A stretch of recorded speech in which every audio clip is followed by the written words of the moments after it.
இப்போ வந்து சோஷியல் மீடியாவில் மீன் விற்கிற மாதிரி தான் இந்த real estate business. Real estate என்றால் ஸ்கேம். மக்கள் அப்படி நினைக்கிற அளவுக்கு இப்போ கொண்டு வந்துட்டாங்க. Hey, I need 6 post-dated checks for basically $6,600. We calculated out the 6 months of checks is about $40,000. That's literally just going down the drain. இந்த கப்பல் கடைசியில் வீடும் வேண்டாம், டிபாசிட்டும் வேண்டாம், எங்களை விட்டா போதும், வாடகை வீட்டிலே வாழ்ந்துட்டு போறோம். ஒரு நாலு வீடு விற்கிற முகவரும் மோர்ட்கேஜ் ஏஜென்ட்டும் ஒரே ஆளாக இருக்கக்கூடாது. யாராவது ஒரு ரியல்டர் நாளைக்கு ரியல்டர் இல்லாம ஒரு வீட்டை வாங்கி பிரச்சனை படுவீங்களா இருந்தா என்ன செய்வீங்கன்னு கேட்டா நம்பவே வேண்டாம். ரியல்டர்ஸ் வந்து கமிஷனுக்கு தான் வேலை செய்றவங்க. இங்க பில்டர் தான் mafia. Money was actually put down, so we went, that's it. We made it. We got our house. We were super excited. Investment பேர்ல யாராவது அட்வைஸ் பண்ணா நீங்க வீடுகளை வாங்க வேண்டாம். பில்டர், லாயர், ரியல்டர் இந்த 3 பேரும் இருந்துமே வீடு விற்கிற பேர்ல $1,42,000 கொள்ளையடிச்சிருக்கிறாங்க. அதுவும் ஒரு ஃபர்ஸ்ட் டைம் ஹோம் பயர்ஸ்ட இருந்து. இந்த கப்பலோட ஸ்டோரியை கேளுங்க. இவங்களோட இடத்துல நீங்க இருந்தா என்ன செய்வீங்க?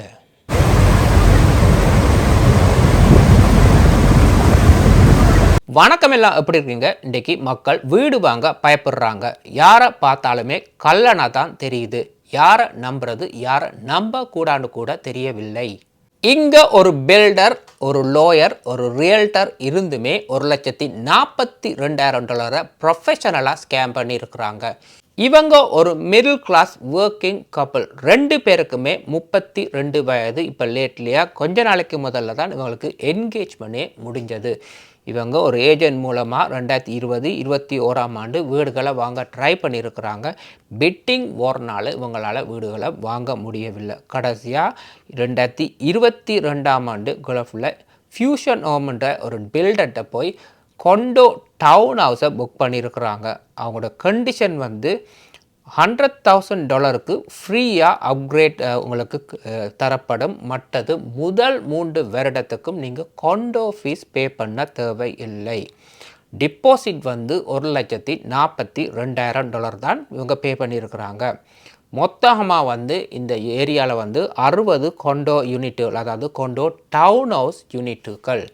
இவங்களுக்கு வந்து க்ளோசிங் டேட் வந்திருக்கு 2025, அதாவது ஆக்கியூபென்சி க்ளோசிங் டேட். ஆக்கியூபென்சி க்ளோசிங் டேட்டுன்னு சொன்னால் உங்களோட வீடு இப்போ மோர்ட்கேஜுக்கு ரெடி இல்லை. நீங்கள் பில்டருக்கு ஒரு ரெண்ட் மாதிரி பே பண்ணிக்கொண்டு, வாடகை பில்டருக்கு பே பண்ணிக்கொண்டு நீங்கள் இந்த வீட்டில் இருக்கலாம்.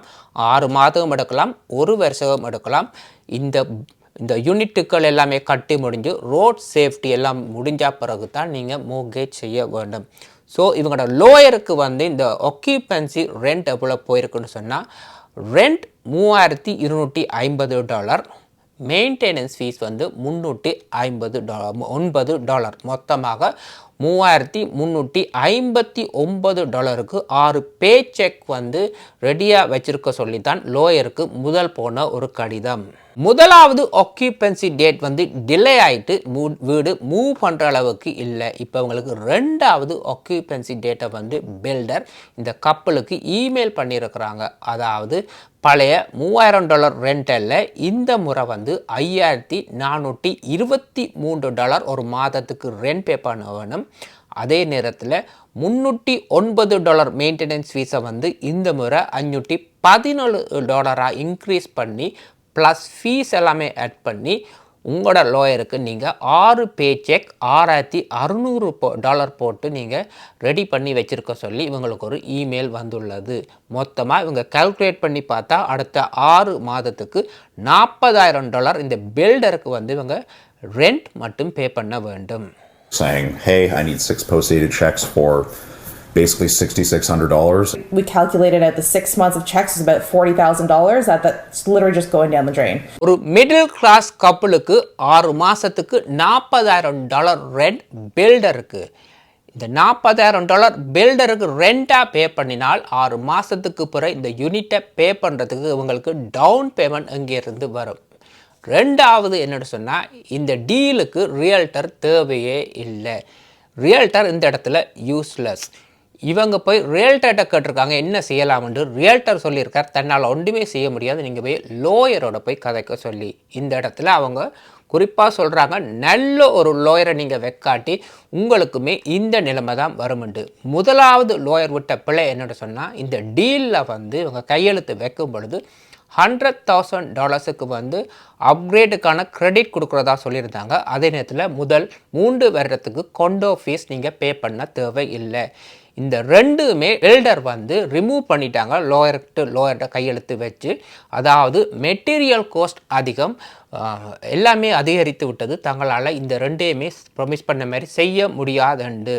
அதே நேரத்தில் இந்த வாங்கின கொண்டோ வந்து வாங்கின டைமுக்கும் இப்போக்கும் பார்க்கும் பொழுது $200,000 விலை வந்து குறைவாகத்தான் உள்ளதுண்டு இந்த கப்பல் சொல்கிறாங்க. இன்னும் ஒரு பிள்ளை இந்த லோயர் விட்ட என்னென்னு சொன்னால், இந்த ஆக்கியூபென்சி முதலாவது ஆக்கியூபென்சிக்கும் அடுத்த மாதத்துக்கான ஆக்கியூபென்சிக்கு ரெண்ட்டுக்குமே பெரிய வித்தியாசம் இருந்தது. முதலாவது ஆக்கியூபென்சி $3,000 இருந்தது. ஒரு மாதம் கழித்து இந்த ஆக்கியூபென்சி ரெண்டை வந்து 5,000 இன்க்ரீஸ் பண்ணியிருக்கிறாங்க. அதேமாரி மெயின்டெனன்ஸ் ஃபீஸையுமே இன்க்ரீஸ் பண்ணியிருக்கிறாங்க. இதையும் லோயர் வந்து பில்டட் லோயரோட கைக்கு பார்த்துருக்காங்க. அதுவும் சரி வர இல்லை. இப்போ ஒன்று மட்டும் புரிஞ்சுக்கொள்ளுங்க, ரியல் எஸ்டேட் லோயருக்கும் பில்டர்கிட்ட இருக்கிற லோயருக்கும் பெரிய வித்தியாசம் இருக்குது. அவங்க வந்து கிரிமினல் லோயர், இவங்க வந்து வெறும் ரியல் எஸ்டேட் லோயர் தான். ஒரு நாளும் ரியல் எஸ்டேட் லோயரால் கிரிமினல் லோயரை வின் பண்ணவே முடியாது. இங்கே மாஃபியான்றது பில்டர் தான். பில்டர் சொல்கிறது தான் இங்கே சட்டம். ஸோ இந்த இடத்துல ரியல்டராலையும் உதவி செய்ய முடியவில்லை, லோயராலையும் உதவி செய்ய முடியலை. இவங்க கடைசியாக என்ன போய் செய்திருக்கிறாங்கன்னு சொன்னால், நேராக பில்டர்கிட்ட போய் சொல்லியிருக்கிறாங்க, நாங்கள் இந்த வீட்டிலேருந்து கை விடுறோம், அதாவது எங்களோட டிப்பாசிட் பணத்தை நீங்களே வச்சுக்கொள்ளுங்க, எங்களை ரிலீஸ் பண்ணி விடுங்க, எங்களால் இந்த யூனிட்டை க்ளோஸ் பண்ண முடியாதுண்டு. லக்கிலி இந்த பில்டர் வந்து ஓகே, உங்களோட $1,42,000 நாங்கள் வச்சுக்கொண்டு நீங்கள் ரிலீஸ் பண்ணுறோம், உங்களை நான் சூ பண்ண மாட்டோம், நீங்கள் அப்படியே கை விரிச்சிட்டு நீங்கள் போகலாம்னு சொல்லி. Without a determined end date for occupancy fees, Joe and Alicia decided to try and terminate the deal. Joe and Alicia were let out of the deal with Fusion Homes by agreeing to forfeit their down payment, and Fusion agreed not to sue. இந்த கப்பல் இன்றைக்கு என்ன சொல்கிறாங்கன்னு சொன்னால், ஆக்கியூபென்சி closing டேட்டுக்கு இன்னும் 2 நாள் தான் இருக்குது. ஆனால் இந்த கப்பலால் இந்த லோயரை கண்டெக்ட் பண்ணவே முடியவில்லை. ஆனால் லோயருக்கு நல்லாவே தெரிஞ்சிருக்கு, இந்த கப்பலை வந்து இந்த பில்டர் வந்து நல்லாவே ஸ்கேம் பண்ணுறாங்க, காசை பறிக்கிறாங்கண்டு. If your lawyer is not on the phone with you a day or two later, once you've submitted the paperwork to them, you should be calling them or firing that lawyer and getting a brand new one. யோசிச்சு பாருங்க, இந்த கப்பல்கிட்ட கஷ்டப்பட்டு உழைச்ச காசு இந்த $1,40,000 எப்படி கஷ்டப்பட்டு இந்த டிபாசிட்டை பே பண்ணி எவ்வளோ கனவுகளோடு இருந்திருப்பாங்க, இந்த வீட்டை க்ளோஸ் பண்ணி நாளைக்கு வாழலாம்ண்டு. ஆனால் இவங்க விட மாட்டாங்க. இவங்க கோட் சூட் போட்டு ஒரு லக்ஸரி காரில் வந்து பிஸ்னஸ் என்ற பேரில் வந்து ப்ரொஃபஷனலாக வந்து களவெடுத்துட்டு போயிடுவாங்க காசை. சில ரியல்டர்ஸ் என்ன சொல்லுவாங்கன்னு சொன்னால், பில்டர்கிட்ட போய் நீங்கள் நேராக வீடுகளை வாங்குவீங்களா இருந்தால் நாளைக்கு இது பிரச்சனைன்னு சொன்னால் நீங்கள் எங்கள்கிட்ட வரக்கூடாதுன்னு சொல்லி விரட்டுவாங்க. இங்கே வந்து பில்டர் தான் மாஃபியா, அதுக்கு கீழே ரியல்டர், மோர்கேஜ் புரோக்கர், அடுத்தது லோயர் கடைசியாக இருப்பாங்க. இதில் வந்து ரியல்டர் வந்து தேவையே இல்லை. நீங்கள் ஒரு பில்டர்கிட்ட போய் வீடை வாங்குறதா இருந்தால் நீங்கள் லீகலாக என்ன பிரச்சனை வந்தாலுமே நீங்கள் லோயர்கிட்ட தான் போக வேணும். ரியல்டர் ஒரு நாளுமே லீகலாக பில்டருக்கு எதிராகவோ பில்டர் லோயருக்கு எதிராகவோ ஒன்றுமே செய்ய முடியாது. இப்போ இந்த இடத்துல ரியல்டர் வெளியில் வரதால் அவர் என்ன செய்கிறாருன்னு சொன்னால், நான் ரியல்டர் லைசன்ஸையும் எடுத்துக்கொண்டு இங்கே மோர்கேஜ் லைசன்ஸையுமே எடுத்துக்கொள்கிறார். ஆசை யாரை விட்டது? ஸோ அந்த இடத்துலேருந்து விலகாமல் இருக்கிறதுக்கு இவங்கள்ட்ட 2 லைசன்ஸை வச்சுக்கொண்டு சொல்லுவாங்க, நான் வீட்டையுமே வாங்கி தரேன், மோர்கேஜே நானும் செய்து தரேன்னு சொல்லி 2மே கைக்கு எடுப்பாங்க. நீங்கள் என்ன செய்வீங்க? இது லைஃப் ஈஸியாக இருக்கும்னு சொல்லி உங்களோட ஃபைல்ஸை, பர்சனல் இன்ஃபர்மேஷன் எல்லாத்தையும் கொண்டு போய் ரியல்டர்கிட்ட கொடுத்துருவீங்க. ரியல்டருக்கு தெரியும் உங்களோட ஃபைனான்ஷியல் சிச்சுவேஷன் என்ன ப்ரைஸுக்கு வீடு வாங்குறீங்க, ஃப்யூச்சரில் இந்த வீட்டை என்ன செய்ய போகிறீங்க, எல்லாம் கால்குலேட் பண்ணி வச்சுருப்பாங்க. ஒரு வீட்டை ப்ரைவேட்டில் நீங்கள் க்ளோஸ் பண்ணும் பொழுது $10,000 to $60,000 மட்டும் நீங்கள் மோர்கேஜுக்கு புரோக்கருக்கு பே பண்ண வேண்டி வரும். ஸோ ஆல்ரெடி இவருக்கு உங்களுடைய ஃபைனான்ஷியல் சிச்சுவேஷன் தெரியும். மற்றது இந்த வீட்டோட விலை நாளைக்கு என்ன விலைக்கு விற்குமோ அந்த ப்ரைஸ் எல்லாம் வச்சு தான் உங்களுக்கு வந்து மோர்கேஜ் புரோக்கர் ஃபீஸாக இவங்க எடுக்க போகிறாங்க. 1% 10% என்ன பர்சனாக இருந்தாலும் இங்கே ஒரு ப்ளே பண்ண போகிறாங்க உங்களை வச்சு. இன்றைக்கு எத்தனை பேருக்கு பேங்க்ல நேரடியாகவே அப்ரூவ் ஆகிற மோர்கேஜை கொண்டு போய் ப்ரைவேட்டில் கொண்டு போய் கமிஷனுக்கு போய் சேர்த்து கொடுத்துருக்குறாங்க தெரியுமா? அதை விட இங்கே யாராவது யோசிச்சிங்களா? உங்களோட ஏதாவது ஒரு பீல் லெண்டர் ப்ரைவேட் ஒரு மோர்கேஜ் கம்பெனிகிட்ட போய் உங்களுடைய பர்சனல் இன்ஃபர்மேஷனை அவங்க இன்னுமே வச்சுருப்பாங்க. நீங்கள் 10 வருஷம் 15 வருஷத்துக்கு முதல்ல வீடு வாங்கியிருந்தாலும் உங்களுடைய பர்சனல் இன்ஃபர்மேஷன் எல்லாமே அங்கே இருக்கும். இன்றைக்கு இருக்கிற டெக்னாலஜி ஏஐ எல்லாம் வச்சு பார்க்கும் பொழுது எதிர்காலத்தில் இதால் ஒரு பெரிய ஆபத்தே வரும்.